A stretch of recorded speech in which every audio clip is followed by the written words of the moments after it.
How to do a one-legged down dog with a hoop.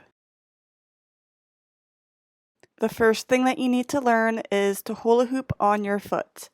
As you can see, I'm using a bigger hoop for this demonstration. In the middle of your foot, it's a gentle swirling motion. So I'm not violently pulsing my foot.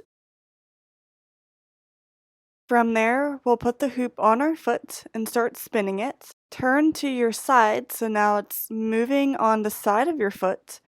And when you're ready, slowly start to push yourself up,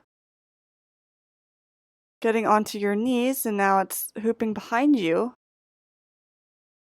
Get that center point, bring up both of your hands. When you're ready, push into your down dog. Try to keep your leg straight so it's in alignment with your body.